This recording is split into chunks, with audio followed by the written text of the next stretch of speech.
الحمد لله الحمد لوليه والصلاة على نبيه وعلى آله وصحبه المتأدبين بآدابه. أما بعد فأعوذ بالله من الشيطان الرجيم. بسم الله الرحمن الرحيم. لقد كان لكم في رسول الله أسوة حسنة. صدق اللہ مولانا العظیم. تڑپنا ہے نہ جلنا ہے نہ جل کر خاک ہو جانا. تڑپنا ہے نہ جلنا ہے نہ جل کر خاک ہو جانا. یہ کیوں سوئی ہوئی ہے فطرت پروان برسوں سے. وائے سبحان اللہ. تیرے دماغ تیرے دل تیری رگ رگ میں، تیرے دماغ تیرے دل تیری رگ رگ میں نبی کے عشق کا سودا نہیں تو کچھ بھی نہیں. وائے سبحان اللہ.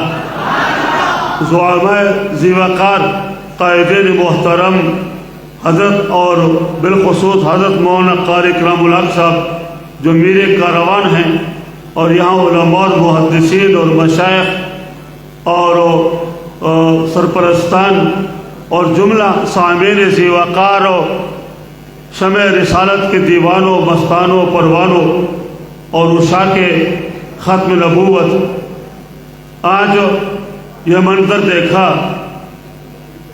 یہ ولولہ دیکھا، یہ جذبہ دیکھا، الحمدللہ میں تو سمجھتا ہوں کہ ہمارا صرف اسٹیٹ سیکٹری ہی کافی ہے پورے کفر کے مقابلے کے لیے. بولو سبحان اللہ.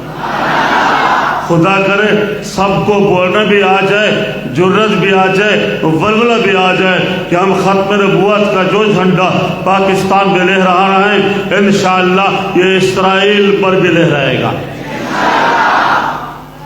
امام مالک رحمۃ اللہ علیہ نے موطا لکھنا شروع کی تو معاصرین علماء اور اس وقت کے ارباب فضل و کمال آپس میں چبے گویاں کر رہے تھے. جب موطا پہلے موجود ہے تو امام مالک کو موطا لکھنے کی کیا ضرورت ہے؟ طلبہ اور شاگردوں نے بھی کہا استاد جی فلاں فلاں فلاں اور موطا ابن ابی ذئب وہ تو بڑی مقبول متداول اور مشہور ہے، آپ کیوں لکھ رہے ہیں؟ اور یہ محنت مشقت ریاضت اور مجاہدہ یہ تو ضائع جائے گا، موطا تو پہلے سے موجود ہے. پھر یہ حسد بڑھ گیا، یہ عداوت بڑھ گئی، پروپیگنڈا بڑھ گیا، اور پورے علماء کے حلقہ میں امام مالک کی موطا کو ہدف بنایا گیا. ایک روز علماء کے بڑے مجمع میں کچھ لوگوں نے اعتراض کیا حضرت آپ کو موطا لکھنے کی کیا ضرورت ہے؟ موطا ابن ابی ذئب تو متداول ہے، مروج ہے، پڑھی جا رہی ہے، پڑھائی جا رہی ہے، تمہارا کون پوچھے گا؟ تو حضرت امام مالک نے فرمایا لوگو ما کان للہ بقیہ، ما کان للہ بقیہ، جو کام اللہ کے لیے ہوتا ہے اسے بقا ملتی ہے، تحفظ ملتی ہے، مقبولیت ملتی ہے، محبوبیت ملتی ہے، مرجعیت ملتی ہے، پوری دنیا میں اسے مرکزیت ملتی ہے. لوگوں امام مالک کا فرمان سچ نکلا. آج دنیا میں آپ تحقیق کریں کوئی موطا آپ کو نظر نہیں آئے گی. موطا ابن ابی ذئب وہ کہیں پرانا نسخہ مل جائے گا لیکن تداول ختم ہے، وہ شہرت ختم ہے. امام مالک کی موطا پورے دنیا پر حاوی ہے، چل رہی ہے. مولانا محمد زکریا حضرت شیخ الحدیث نے بھی اس کی ایسی شرح لکھی کہ بہت جامع کامل و مکمل. تو بہرحال عرض یہ کر رہا تھا ما کان للہ بقیہ، جو کام اللہ کے لیے ہوتا ہے اسے بقا ملتی ہے. تحفظ ناموس رسالت، تحریک تحفظ ختم نبوت بالخصوص مردان کے حوالے سے، مردان کے قائدین کے حوالے سے، مردان کے منتظمین کے حوالے سے اور مردان کے ختم نبوت کے پروانوں کے حوالے سے قاری محمد اکرام قاری حضرت قاری صاحب اور ساتھ ان کے احباب اور دوست اور فقہ قار اور مشران صاحب، یہ تمہاری محنت ہے، مجاہدہ ہے، ریاست ہے، اخلاص ہے. ما کان اللہ بقیہ، جو کام اللہ کے لیے ہے اسے بقا حاصل ہے. پوری دنیا نے مردان سمیت ختم نبوت کے جھنڈے لہرا رہے ہیں۔ مردان پورے پاکستان میں تحفظ ناموس رسالت کی تحریک کے حوالے سے، سالانہ اجتماع کے حوالے سے ایک مرکزی مقام رکھتا ہے، اسے بقا حاصل ہے انشاءاللہ۔ علمی حوالے سے بھی، تحریکی حوالے سے بھی، تحفظ ناموس رسالت کے تنظیم کے حوالے سے بھی قیامت تک یہ مینار نور قائم رہے گا اور دائم رہے گا انشاءاللہ۔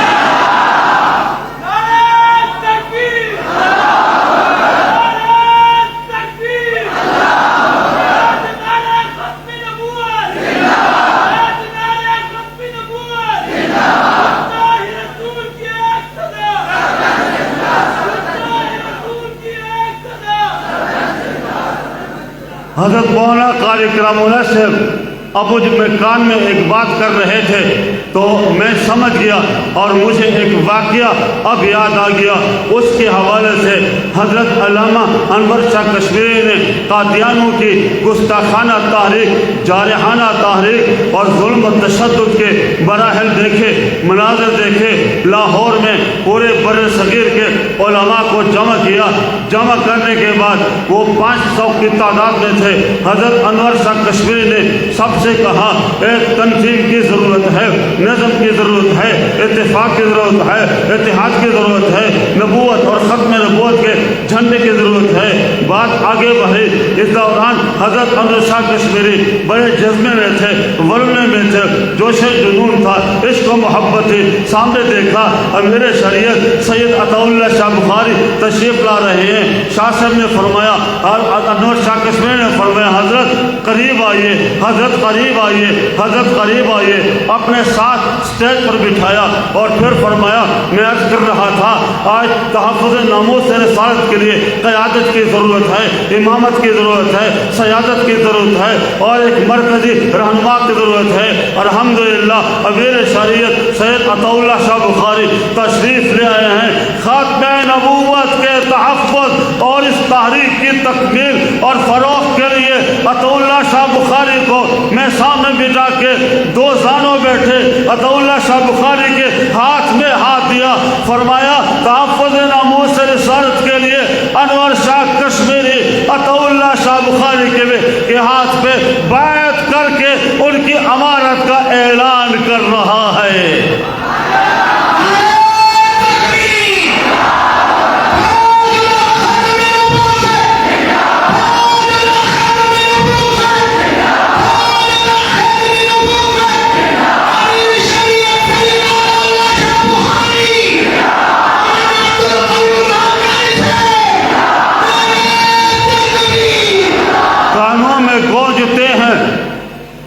بلبلوں کے نغمے کانوں میں گونجتے ہیں، بخاری کے زمزمے کانوں میں گونجتے ہیں، بخاری کے زمزمے بلبل چہک رہا ہے ریاض رسول میں، وائے سبحان اللہ۔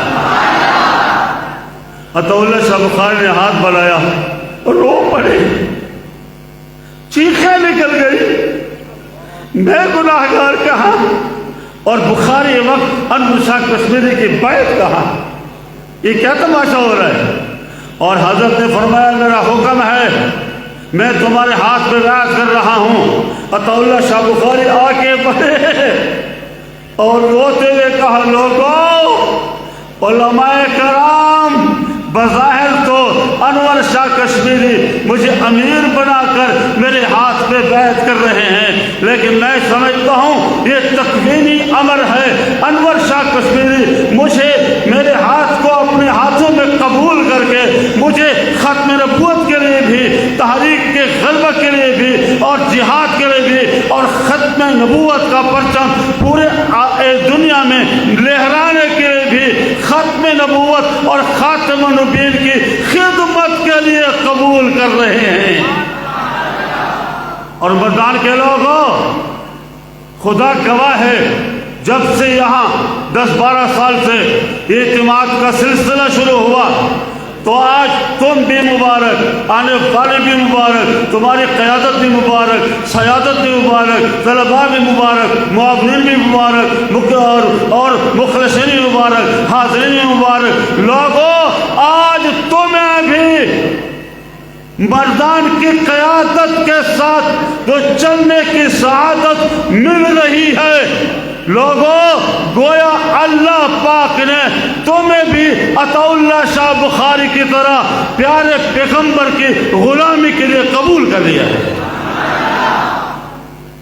ایک مرتبہ امیر شریعت سید عطا اللہ شاہ بخاری گھر تشریف لائے، پہنچے، دن رات کے 12-2 بجے ہیں، ان کی ایک ہی بیٹی تھی اور بڑی پیاری، محبت سے امیر شریعت انہیں بیٹا کہا کرتے تھے۔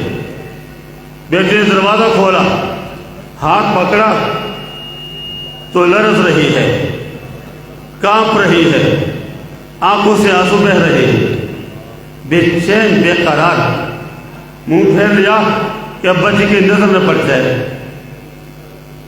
امیر شریعت نے کہا بیٹا، بیٹی کو کہا بیٹا تو لرز رہی ہے، کیا پریشانی ہے؟ بیٹی نے کہا آپ کو کچھ نہیں، لے جا کر اندر مہمان خانے میں بٹھایا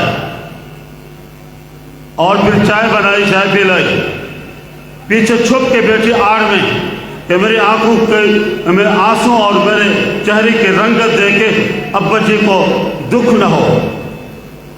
حضرت نے چائے پی، چائے پینے کا بات کہا بیٹی کیوں رونا، کیوں پریشانی، کیوں درد و علم، کیوں یہ غم، کیوں یہ حسرتیں، کیوں یہ آنسو، کیا ہو گیا؟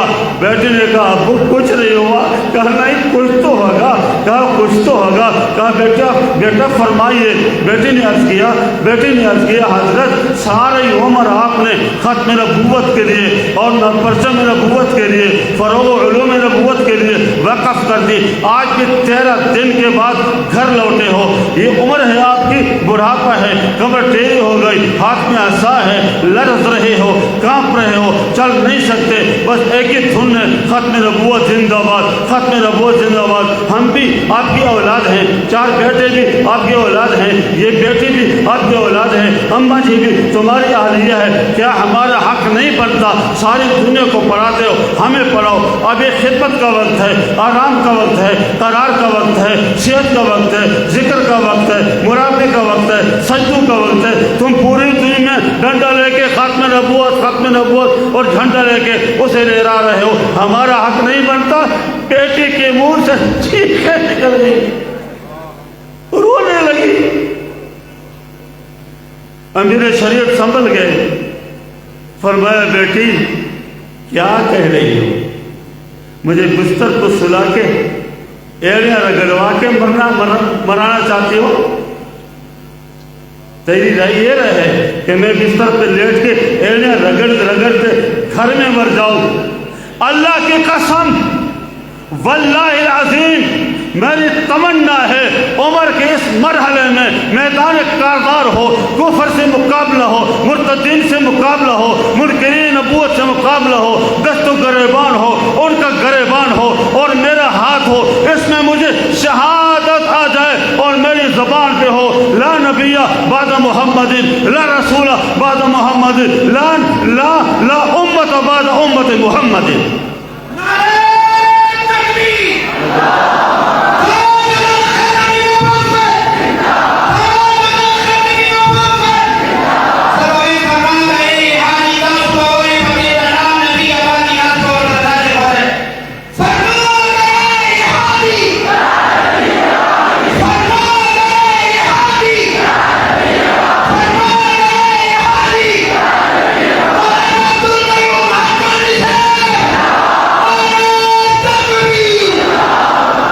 ایک رات گھر پہنچے، گھر میں پریشانی ہے، بیٹے سارے پشموردہ، چہرے اترے ہوئے۔ ابو ذر ان کے بڑے بیٹے ہیں، اس نے بتایا ابو گھر میں سرکاری کارندے پہنچے، انگریزوں کے ایجنٹ پہنچے اور انہوں نے بڑے ظلم کیے، مارا پیٹا، خواتین کو سر سے پکڑ کے گھر میں گھسیٹا، لاتے مارے، گھوسے مارے، بوٹ مارے اور بڑی بے عزتی کی۔ مقصد یہ تھا کچھ تو آرام کرو، کچھ تو ہمارا بھی خیال رکھو، کچھ تو گھر کا بھی خیال رکھو، بیٹوں کا اور بیٹی کا اور اپنی رفیقہ حیات کی بھی خیال رکھو۔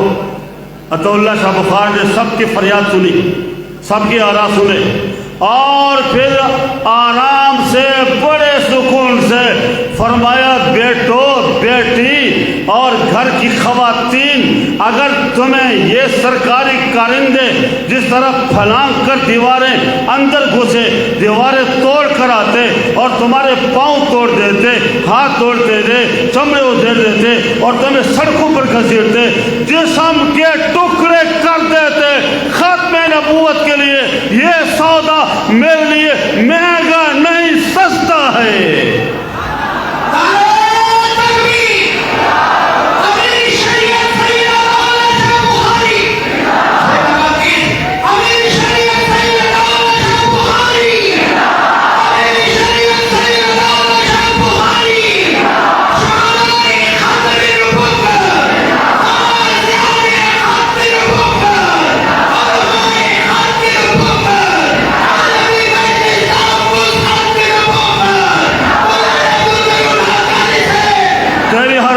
گوارا ہے مگر شیوائے دل، تیری ہر بات گوارا ہے مگر شیوائے دل، جس میں توہین وفا ہو مجھے منظور نہیں۔ اور لوگوں جس جذبے سے تم آ رہے ہو، ہر سال جو بھرپور تعاون کر رہے ہو، حضرت مولانا قاری کرام الحق نے یہاں کے مردان کے ضلع کے احباب محبین مخلصین عاشقین اور والہین کے حالات سنائے، میرا جذبہ بھی بڑھ گیا، میرا ایمان بھی بڑھ گیا۔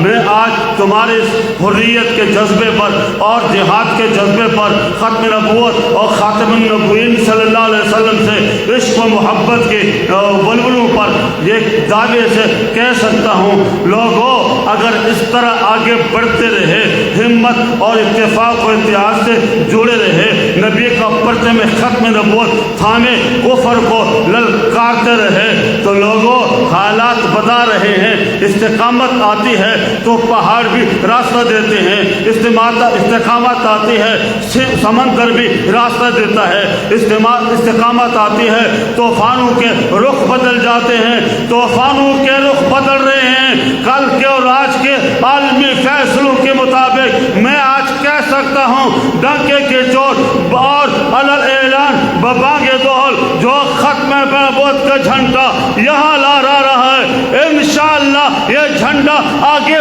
بڑھ رہا ہے، اس کی رفتار بڑی تیز ہے، پاکستان سے میزائل کا اور وہاں فلسطین کے مقابلے میں اسرائیل کا اور بدماش گنڈا معبود باطل امریکہ کی یلغار کا انشاءاللہ خاتمہ ہوگا، اور ختم نبوت کا جھنڈا فلسطین پر بھی لہرائے گا۔